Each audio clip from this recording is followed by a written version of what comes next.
Hi guys, today we're going to talk about investing in a rental property. Now before we move on to the sharing, now if you're an investor, if you're looking for properties, you can click on the link up here, or you can click on the link at the description to get the properties, the best in the town. Now why is a rental properties? Why is the investors looking for rental properties? Now, rental properties is where when you buy the property, you intend to keep so that you will get cash flow, as opposed to the flip strategy, which I already shared many times before. Flip strategy is where the people buy the property and then hoping after a few years to flip. Now that's a flipping strategy. The rental property is basically it's a keep strategy where you buy the property intend to keep for rental. Now, if you're buying the new development, normally for the first few years you don't have to pay anything, and obviously you have to pay for the progressive, but you're not getting income. So the rental is obviously not there because it's still under construction. But in the typical new development, normally you won't get a rental as fast as you imagine, because at the same time there are a lot of investors wanting to rent out at the same time. Now what is happening now is that there's a trend that a lot of people, they need to value add to their property. For example, they give more furnishings, they give more appliances to attract the tenants to stay.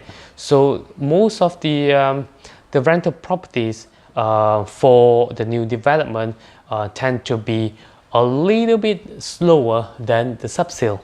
Now why subsale would be faster a little bit to compare new development? Because the subsale already completed many years back, and then you can see that's the how is the occupancy rate at the building. Some of the building they will tend to have scarcity because there is a high demand for the people to rent there. Could be because of the location very convenient.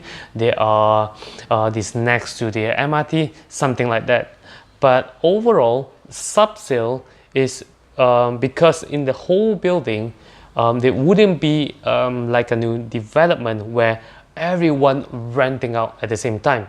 So it's different. So some of the subsale people already renting there. Okay, so maybe the vacancy could be 10%, 20%, something like that. So the competition would not be that high as opposed to the new development.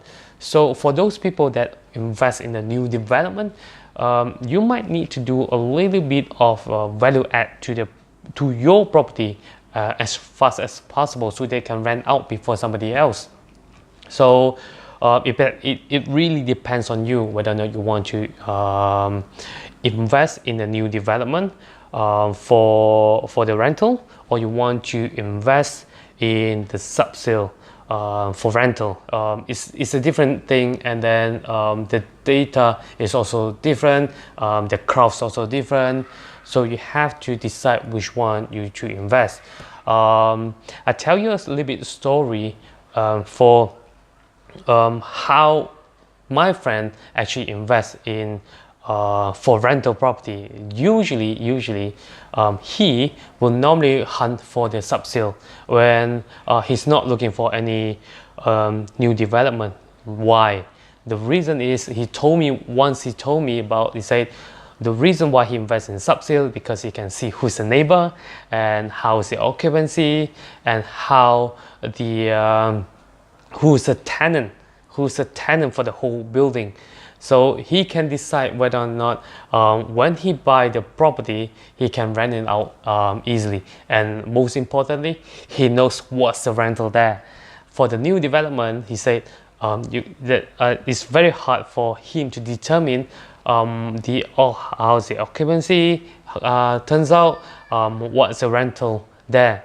So for sub-sale, he knows because it's already transacted, a lot of people already renting, moving out, moving in, things like that. It's a data for him to make sure that the building can actually give him the return, which is the rental.